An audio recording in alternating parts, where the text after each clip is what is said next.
certainly did. The 14th of August, Rabbi Levitt, Horeb.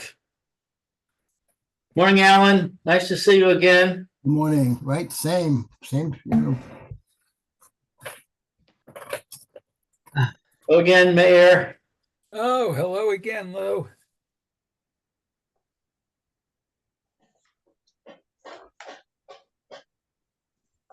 Okay, Baruch Hashem. We're here and ready to go. Everybody survived Tisha B'Av. Baruch Hashem. Chazdei Hashem. We're here. Yes, siree. Thanks to Hashem. Okay, so we're up to, we actually did all the way up to section 343, which is the last little section here before the end of this subject of respect for human property. So we will call on Alan for the Siyum. 343. Justice and transfer. Parents and educational authorities.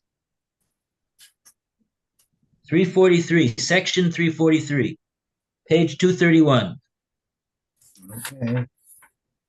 Oh, right. Parents and educational authorities must watch over children from an early age so that the sanctity of property may be instilled in them and should not spare the rod in serious breaches. To nibble at sweets, to take pins, a pen, pieces of paper or ribbons, to read a book without the owner's permission. These things, which are properly theft, are often done by children unwillingly. You, to whom a childish soul is entrusted, must therefore watch over it, accustom it in its small world to justice, and it will surely practice it in the largest world.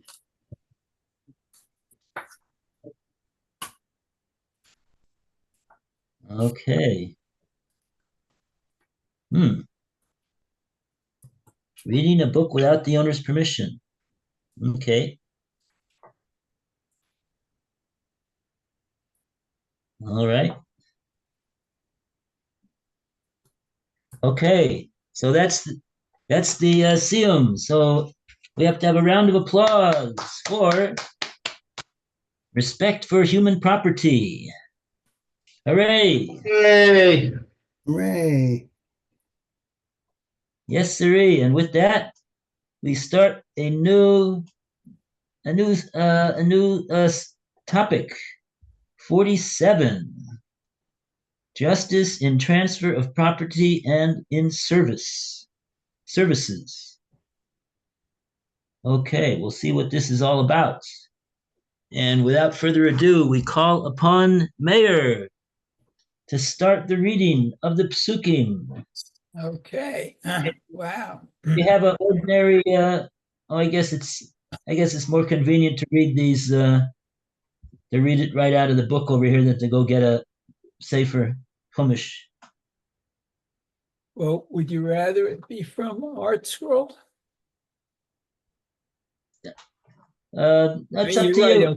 It'll take a little time to find each section, though. Yeah, Okay. because you have to listen to this one and that one. Right. And we'll get some entertainment from reading the Old English. Okay. So this is justice in transfer of property and in services. Okay, good. It says, and if thou shalt ought unto thy neighbor, or buy of thy neighbor's hand, ye shall not wrong one another. What does that mean? Ought. If you sell ought, I don't know. You know what, Rabbi? It means anything.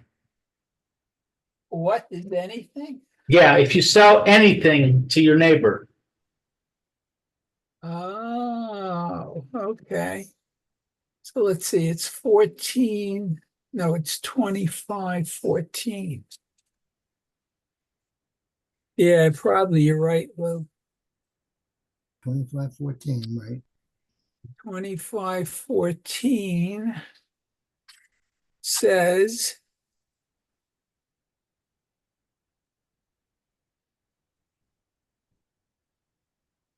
oh, I'm in the wrong book. Okay. It said Leviticus, right? Yeah. Vayikra 25:14.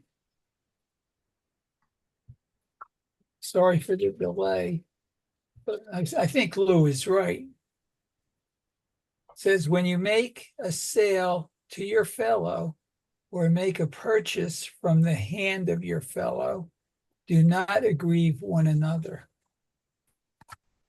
Okay. Okay. Okay, so the next pasuk is 25:17. I'm right there. So let's see. It says, each of you shall not aggrieve his fellow, and you shall fear your God, for I am Hashem your God. Okay. So that's Hashem speaking. Very good, very interesting. Okay, so now we go to Shmot 22. Oh, very good. Shmot 22, 6 and 7.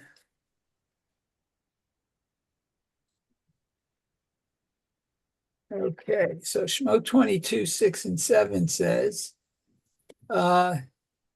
if a man shall give money or vessels to his fellow to safeguard, and it is stolen from the house of the man, if the thief is found, he shall pay double. Okay, and Pasuk 7 says, if the thief is not found, then the householder shall approach the court that he had not laid his hand upon his fellow's property. Okay, so he has to give an oath in court. Okay, so the next one is 9 and 10. If a man shall give his fellow a donkey or an ox or a sheep or any animal to safeguard, and it died or was broken or was looted without an eyewitness, an oath of Hashem shall be between both, that he did not lay his hand upon the property of his fellow. The owner shall accept it, and he shall not pay. Okay. And let's see, Shmot 22:13 says, if a man shall borrow from his fellow, and it shall become broken or shall die, provided its owner is not with him, he shall surely make restitution. If its owner is with him, he shall not make restitution. If he was a renter, it came in return for his rental. That needs explanation. Yeah, even in art scroll. So if if a person borrows from his friend and it becomes broken or die, I guess depending whether it's an object or an animal, and the owner is not with him, the one who borrowed it, I guess, he shall make restitution.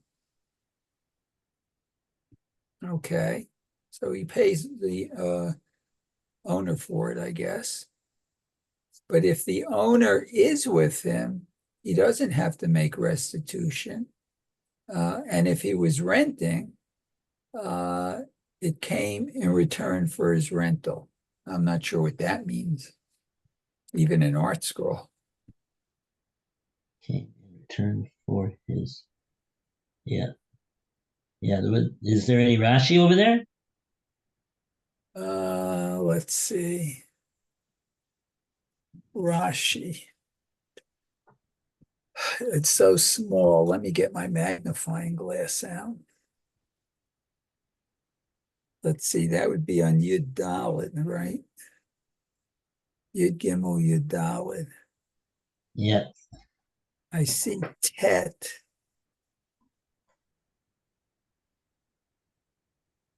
I see Yud Gimel. Oh, okay, so Yud Gimel. What's it say, though?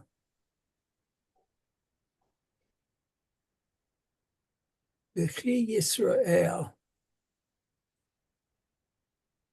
Okay, that's on if a person borrows. Well, it's in Rashi script. I might have a little trouble reading it, but I can try. Oh, you don't have the art scroll? Well, I'd have to go get it. Oh, okay. No, no, don't bother. Okay, so we'll see. Maybe Rev Hirsch will explain what that pasuk is talking about. Okay, very good. Okay, fine.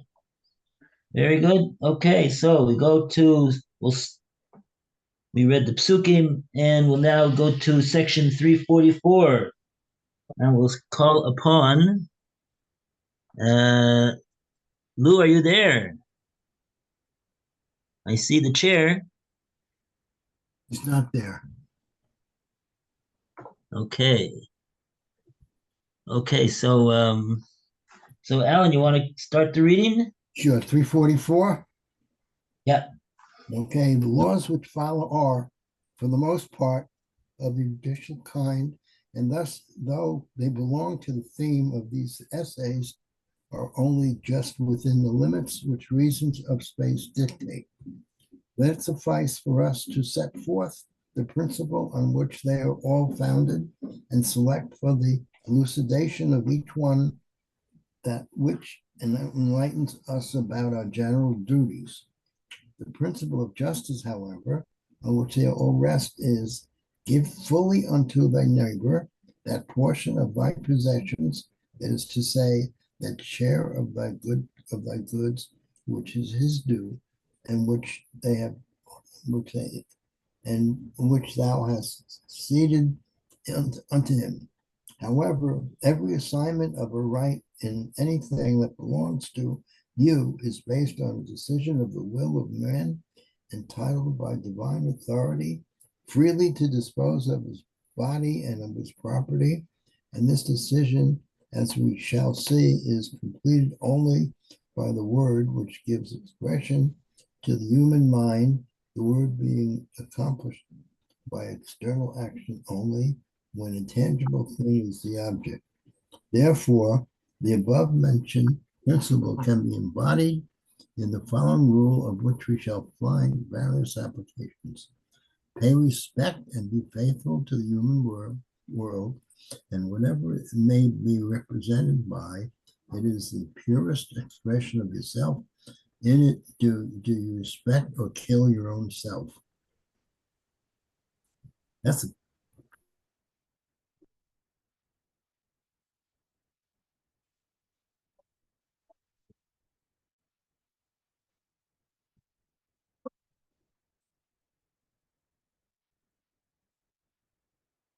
That portion of your possessions, that is to say, that share of your goods, which is his due, and which you have ceded unto him.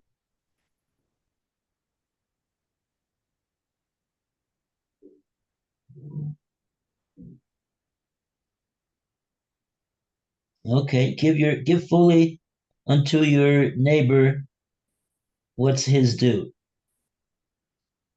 Give him what is his due. Okay, and that's one thing.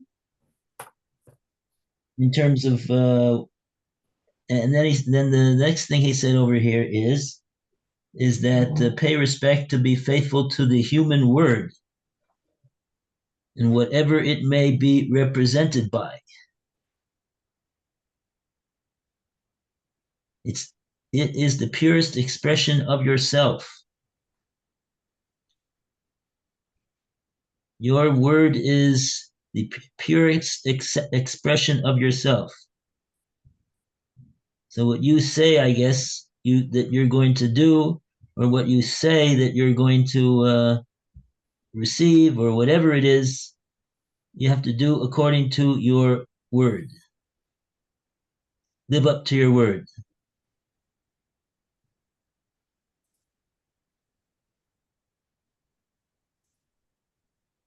In it, do you respect or kill your own self? Yeah, it's quite heavy words. Okay. So 345, we go to Lou to continue rather. 345. Hey, sorry, I stepped out for a second. I'm back now. Yeah, That good. in which you have given your neighbor a right to either part of your property, such as, for example, land, produce, an animal, manufacturing goods, such as, for instance, a house, clothing, utensils, etc., and money, which represents any of these goods, or the function of your own physical or mental faculties, such as thought, word, skill, energy, etc. You must give to your neighbor of your own property, one, as compensation for what he has given or is to give you out of his own property, buying and selling. Two, as an increase of his property which you have promised, a gift. Three, for his use, with or without recompense, lending, or lending, or on the other hand, the return from property in compensation for its use, rent, or compensation for effort, wages. Four, for full consumption and later replacement by its equivalent, loan, or on the other hand, its repayment. You have given your neighbor a claim on the operation of your mind or your body. One, for a certain period, service, wages. Two, for the transformation of a given object for a special purpose, handicraft, art, instruction. Three, for the representation of your neighbor, agent. In all these cases, with your property and your labor, do exactly that which your neighbor has a right to expect. Firmly, as upon Mother Earth, must he be able to lean upon you and your word and never suffer disappointment through an encroachment of his rights.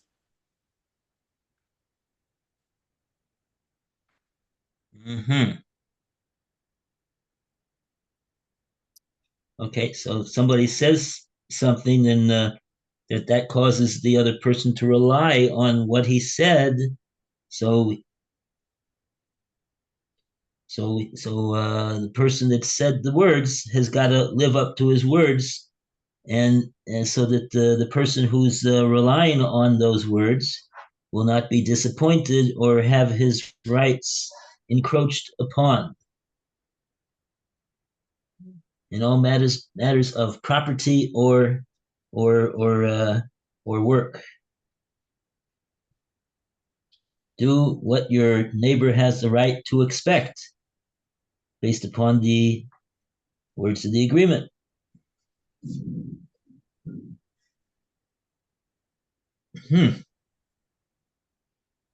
Okay.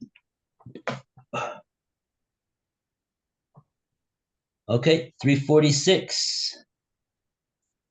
346, we go back to Mayor, please.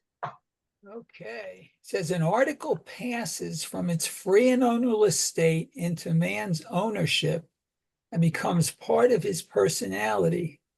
According to the Hebrew conception, absorbed by his personality, carried, kaneh, which kaneh, pipe, and carriage shaft, by real and physical seizure by that personality.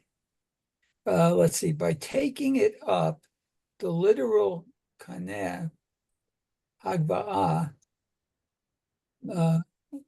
hagba, it's lifting. Okay. 2, by drawing it from its original location towards oneself, mishicha. And 3, by bringing it within the orbit and the sphere of influence of his artificially extended personality, such as his house, courtyard, etc., chatzero.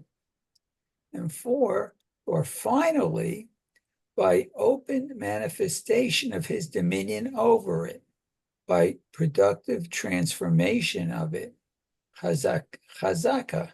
Oh. However, all this must be the manifestation of his presumed or actual will of acquisition, for it is only through man's manifest act of designation that the free and ownerless object becomes man's property. But once it has thus been seized by a man's personality, has become his property, it must be respected as such by all other human beings. And only through the proprietor's free determination can it either return to its ownerless state or pass on to another person. The latter happens through man's freely spoken and embodied word accompanied by a corresponding external action, embodied, written down, and handed over to him who is to succeed in the ownership. That's a star. 2, by word of mouth and one of the above mentioned modes of acquiring possession. 3, or he who transforms his property after his verbal declaration accepts in consideration of it symbolically from the transferee another useful object, though only as temporary property. That's, I guess, Khalifin Kinyan Sudar. These modes of transfer are not indiscriminately applicable to all objects.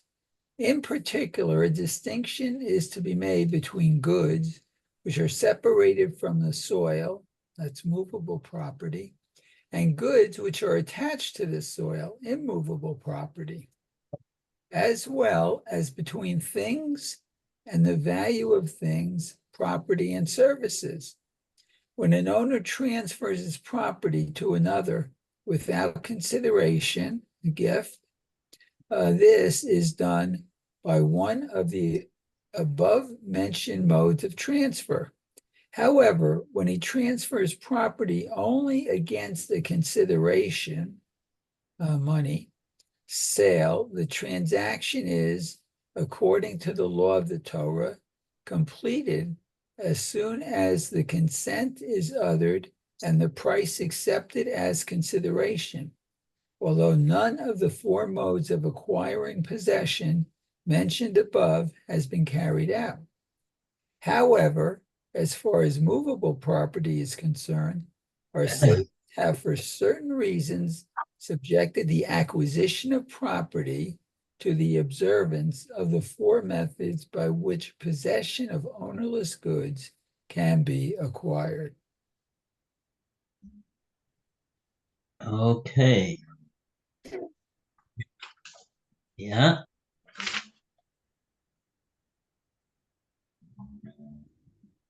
All right. We'll move on. I don't understand what it means when it's that it becomes part of his personality.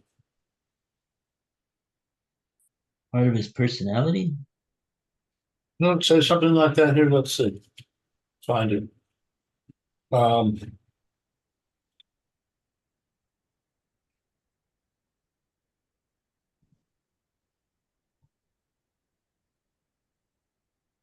I can't find it.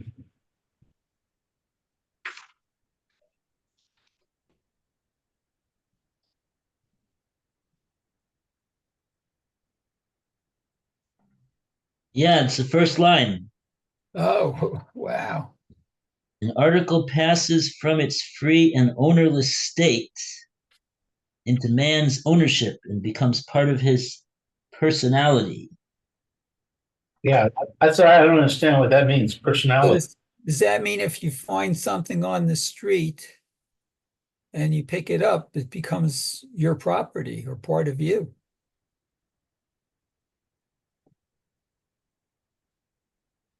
Yeah, right. Yeah, Hagba or he has to do a Kinyan. He does a Kinyan Hagba, he does a Kinyan Mashicha, or it brings it into his Chatzer, or he does a Kinyan Chazaka.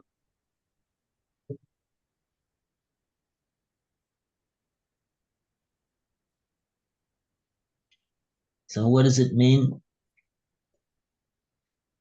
Into man's ownership and becomes part of his personality. According to the Hebrew conception, absorbed by his personality, carried, kana, pipe, and carried shaft, by real and physical seizure of that personality.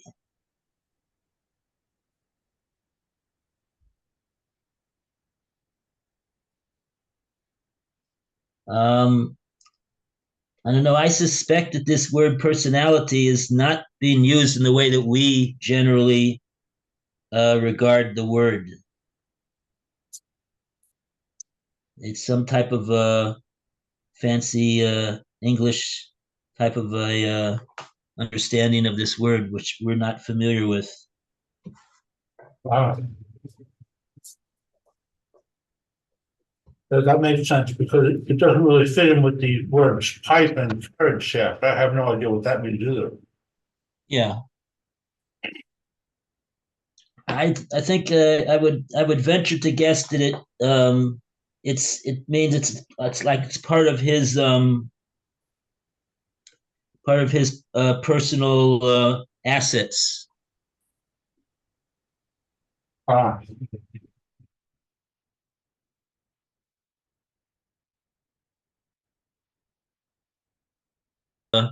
Assets.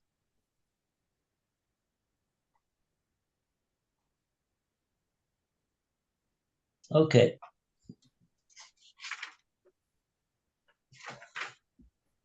Yeah.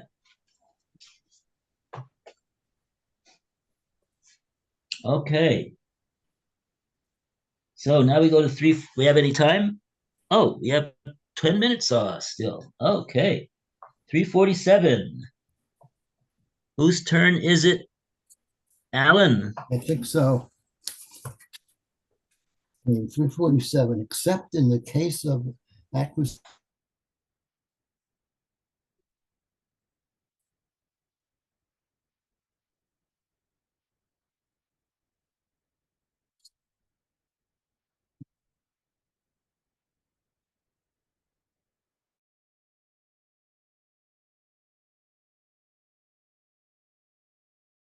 We're in 347.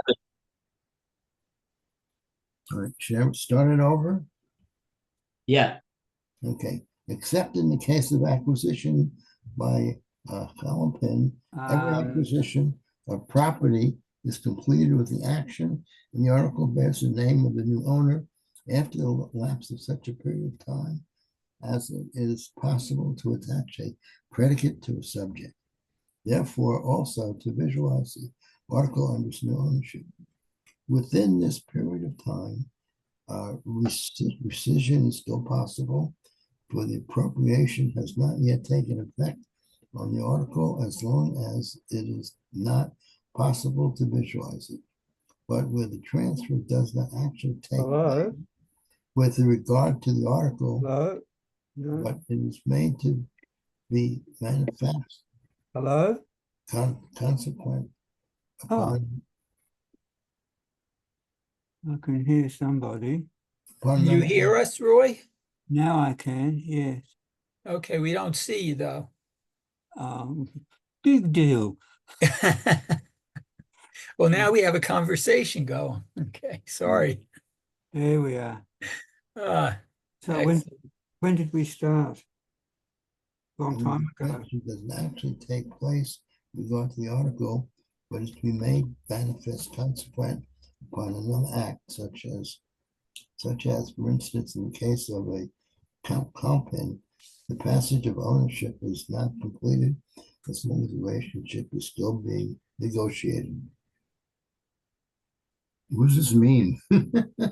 What page is this then, please? Where are we? 234, Oh, yes. and we just finished topic 347. Except in the case of acquisition by Levitt. Mhm. Okay, thank you. Okay, so he's saying when you make a kinyan in property, and the kinyan is completed with a certain action, such as hagbah or meshicha, raising up the item, or bringing the item towards you. So he says that the actual official finality of the transfer to the new owner only occurs after the amount of time that it takes to say Shalom Rebbe.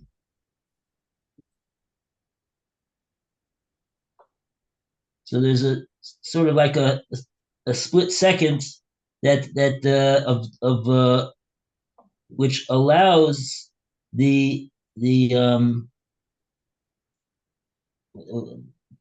that's called it allows the person who's transferring the item, the seller, I guess, or the giver, if there's nothing being charged for it, that he can still back out. Within this period of time, Tokadei Dibur, rescission is still possible.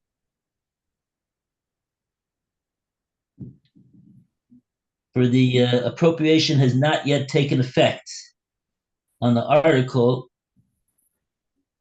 as long as it is not possible to visualize it. I don't know what it has to do with visualizing anything.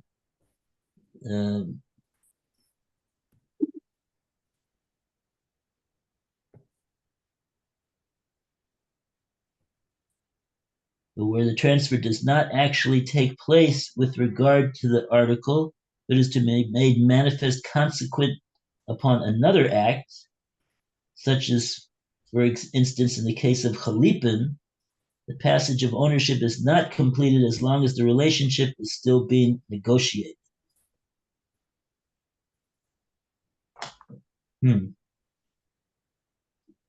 Yeah, this is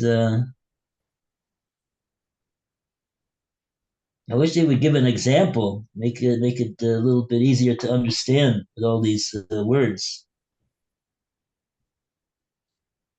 I'm not sure what the difference between Chalipit and the other forms of Kinyan would be. Each one of them requires a certain specific act.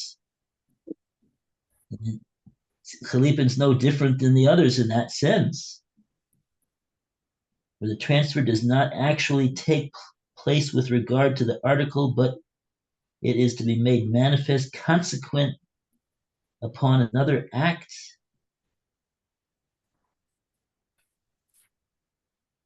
such as in the case of Chalipan. I'm not sure. I'm not sure what he means.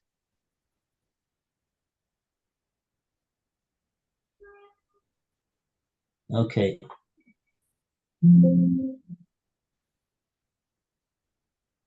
That's weird. Yeah. I mean, what we'd have to do is we'd have to take a look at this. He's getting it right out of the Shulchan Aruch,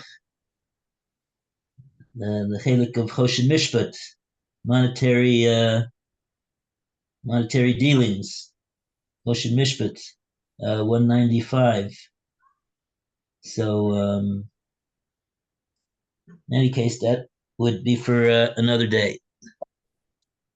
So,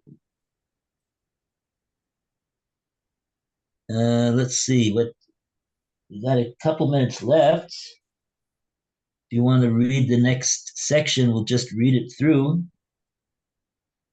348. Who's next? Lou or Mayor or Roy? Roy didn't have a chance yet. I think it's Roy's turn. All right. 348, Roy. These are the principal rules of the Torah, concerning the modes of acquisition of property. But just because the conception of ownership derives from man's unfettered authority over this earth, which God has subordinated to him, every decision which one person or several persons have made with regards to their property must be respected by all, for it is in this conception that they respect the human personality. Consequently, the law allows full freedom of regulation for all relationships concerning property, and in particular, whatever is laid down as the law or custom of property by an association of human beings, a commune, a city, country, or state, must be observed as binding by all members of that community. For the word, the principal means of establishing ownership, owes its content and meaning to society, and the idea of ownership has its roots and safeguards only within this society itself. Force and violence rule in nature, but between man and man, the law is supreme.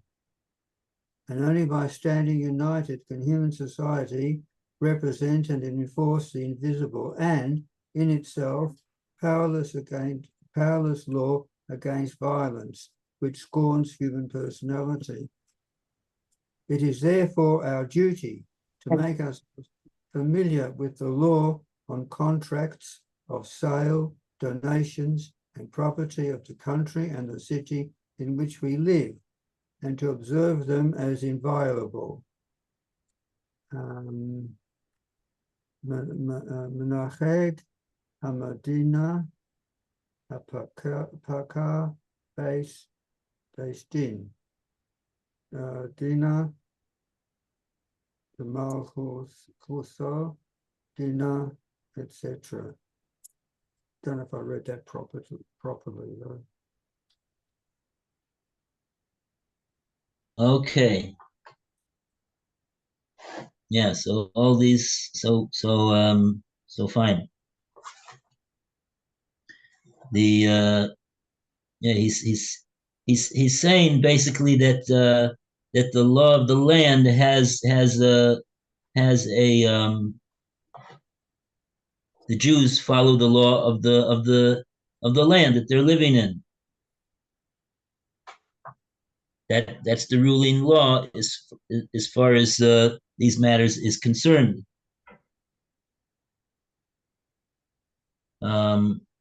Yeah. Okay. Very good, everybody. Wish Mayor a great day and a great rest of the week. And we'll see you tomorrow. And Bez Hashem, we'll we'll be back shortly. Thank you, Rabbi. Have a good day. Okay, you too, Roy and Alan, have a good day. And you, See thank you you. Thank you. See you soon. Alan, we're meeting at 4:30 today, right? Yeah, yes, right. Okay. All right, so I'll see you at 4:30. Okay, thank you.